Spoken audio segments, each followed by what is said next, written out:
En í dag fer fram fyrirlestur undir yfirskriftinni Ég ofbeldismaður og hann fjallar hvaða mynd gerendur ofbeldis draga upp af sjálfum sér og þar Jón Ingvar Kjaran, lektor á menntavísindasviði Háskóla Íslands sem að flytur erindið. Það hluti af fyrirlestarröð RIK, rannsóknastofu í jafnréttisfræðum við Háskóla Íslands og þetta hluti af jafnréttisstöfum í HÍ. Og hann á línunni, hann Jón Ingvar ætlar að segja okkur frá þessu öllu saman. Góðan daginn, Jón. Já, góðan daginn.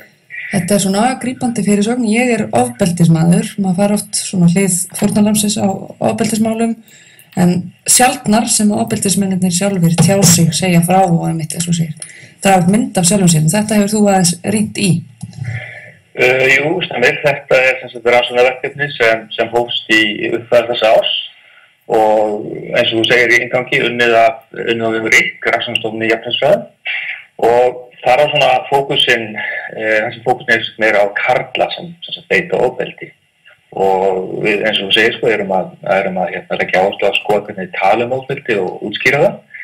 Þannig að fram til þessa hefur fókusinn einhver verið á reynslu sem kvenna sem þá verða fyrir ofbeldi. Og hvaða niðurstöðu komast þið? Er hægt að alhæfa á einhvern nátt þetta? Það er kannski ekki hægt að alhæfa en við erum að kynnast, ég er að kynna núna fyrstu niðurstöður þessar rannsóknar í þessum fyrirlestri í dag. Þannig að ég fer svona aðeins í gegnum aðferðafræðina og svona þennan fræðilega ramma sem við notum. En ef ég á svona að draga fram kannski einhverja svona megin niðurstöður, ég hægt að tala þær á þessu stigi. Ef við erum ennþá að vinna rannsóknina, við byrjum núna í janúar, þannig að við erum að taka fleiri viðtöl og svo framvegis. Þá kannski má segja að þessar rannsóknir svona styðja þessum aðra rannsóknir erlendis hafa verið að tala í tengslum við ofbeldi karlmanna þá í nánum samböndum og það að þetta liggur þetta mjög mikið í feðraveldinu sem er svolítið enn ríkjandi hér á Íslandi þrátt fyrir þessar framfarir okkar í jafnréttismálum og svona þeim hugmyndum sem eru enn ríkjandi karlmennskuna og þá það sem einhverjum að tengja þá við svokallaða skaðlega karlmennsku sem til dæmis getur ýtt undir hvers kyns ofbeldi, árásargirni og fleira. Og það sem er svolítið svona áhugavert og kannski nýtt til fræðana að hjá viðmælendunum sem ég talaði við eru þessar svona ríkjandi eða þessar hefðbundnu karlmennsku hugmyndir, það eru svolítið að takast á við þessar nýrri hugmyndir karlmennskuna og þessar nýju hugmyndir eins og orðið komast tengjast að meira þessum svona mjúka manni. Þeir segja það að vera góður faðir og taka ríkan þátt í heimilisstörfum og slíku. Og það var einmitt svona þessi ástæða sem svona mínir viðmælendur sögðu mér að það var ástæðan fyrir því þið breyttu síðan sinni hegðun og fóru til að leita sér hjálpar. Það var aðra vegna barnanna. Þannig að þeir vildu allir vera góðir feður. Þannig að það er svona ákveðin, maður sér ákveðna svona tókstreitu á milli þessara karlmennsku hugmynda sem eru svona þessar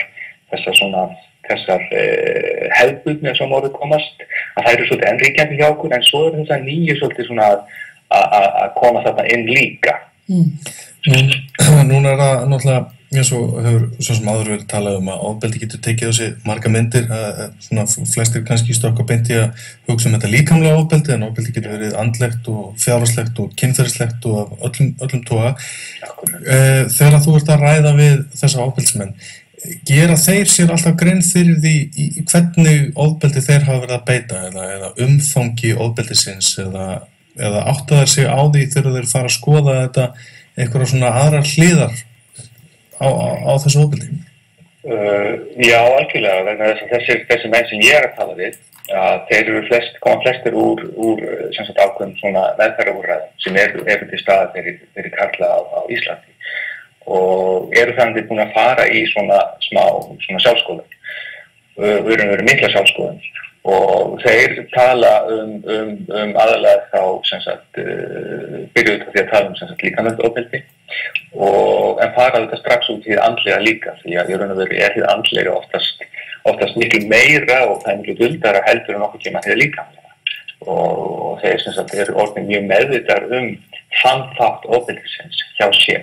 Líkamlega ofbeldi kannski verður í nokkuð skipti en því andlega var svona stöðugt yfir tíma og svo þetta má kannski tala líka ofbeldingar hluta sem svona hluti af kannski mitt á milli þess andlega og líkamlega, þessi að henda hlutum ekki, eyðileggja hluti makans eða þess sem fyrir með og svo framvegis. Þannig að þeir eru mjög meðvitaðir um það og þá tengist það þeirra úrvinnslu úr sínum sem sagt málum. En umfjöllun líkamlegt ofbeldi algengari og svona viða meiri en hinn andlega þátt. Ekki erfiðara fyrir gerendur þannig gefið þá sem beita andlega ofbeldi að koma hreinlega auga á það og skilgreina hjá sjálfum sér að þeir hafi beitt þeirri tegund ofbeldis? Ég myndi nú alltaf segja að þetta fer alltaf verið að vera saman, andlegt og líkamlegt ofbeldi á einhverjum tímapunkti. Þannig að það oft svona erfitt kannski að greina alfarið á milli hins andlega og hins líkamlega. En jú, það alveg rétt að þeirra að afneitunin eða það að viðurkenna ekki ofbeldi kannski getur verið þá meiri hjá þeim sem eru aðalega að beita andlegt ofbeldi heldur en þeim sem kannski beita líkamlegt ofbeldi. Og svo að afneitunin getur líka verið og oft til að byrja með, líka hjá þeim sem beita hinu líkamlega ofbeldi. Það ekki mjög réttlægt það. Segja að viðkomandi átti að skilja eða að ég hef sjálfur verið svo duglegur í að gera þetta og síðan þar springir og þetta ekki mér að kenna á svo framvegis. Þú rættir á hvernig hugmyndir feðraveldið og svona stereotypíska karlmennsku flækjast inn í þetta allt saman.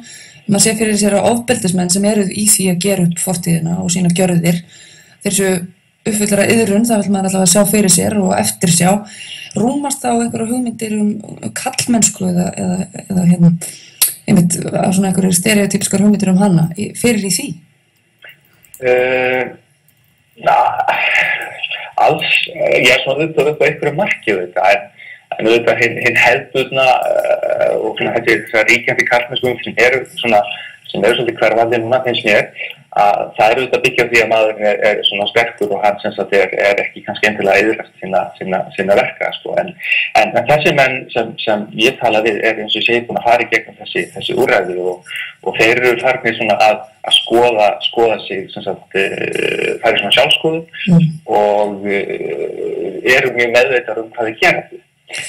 Og þeir yðrast, þeir sjá eftir þessu en síðan þegar þeir fara kannski að útskýra þessa hluti að þá eru þeir ofta að vísa í svona eitthvað ákveðið eðli þessi að þeir hafa þetta mikla skap þannig að þeir kannski eru ofta tíðum að segja að þetta sé svona í þeirra eðli að vera ofbeldismenn og þeir þurfa svolítið að vinna í því að koma í veg fyrir að þetta gerist aftur. En eru það þessi hvað maður að segja, nýju karllegu gildi, þessi svona mýkri stereotýpa af karlmenni, það þá til þess fallið að draga úr ofbeldi, kynbundnu ofbeldi eða? Já, algjörlega og við rannsóknir hafa sýnt fram á það að það sem er einhverja ýta undir þessa, ég vil segja bara jákvæða karlmennsku, að þá hefur sem sagt dregið úr ofbeldi og gera samfélagið miklu svona mannlegri svona orðið komast og það er kannski eitthvað sem við þurfum bara ennþá að vinna í hér á Íslandi og bara við þetta á Vesturlöndum og það er að ýta svolítið undir þessu jákvæðu karlmennsku hugmyndir og ég segi alltaf að það þyrfti að efla til þess bara kynja og jafnréttisfræðslu mun meira í skólum landsins og til þess bara í framhaldsskólum þar sem krakkarnir eru svona meira að fóta sig í þessum efnum, þessi samböndum og slíkum því að ofbeldi nánum samböndum. Maður hefur að það er í framhaldsskólum þegar ekki krakkar eru að byrja að vera saman sko. Þannig að þetta þurfti að vera skyldubreytt í framhaldsskólum, kynja og jafnréttisfræðsla og gera mun meira í að vinna með þessi efni þar. Og þetta eru á réttri leið, við vorum síðast í gær að ræða hér við Kött Grá P. rapparann þessa einlægni, kærleiks og knús tísku hjá ungum mönnum og þetta verður hún bara heil yfir allt vefjandi og ríkjandi. Akkurat. En þú ætlar að flytja hennar fyrirlestur í dag, Jón Ingvar, hann fer fram í Þjóðminjasafni Íslands undir yfirskriftinni Ég er ofbeldismaður. Klukkan hvað hefst þetta? Það hefst klukkan 12 og það eru allir velkomnir meðan sæti rýmið laust. Þannig að við bara séum sem flest að koma. Í hádeginu í dag, Ég er ofbeldismaður, hvaða mynd draga gerendur ofbeldis upp af sjálfum sér. Jón Ingvar Kjaran, lektor á menntavísindasviði HÍ. Takk kærlega fyrir spjallið. Já, takk sömuleiðis.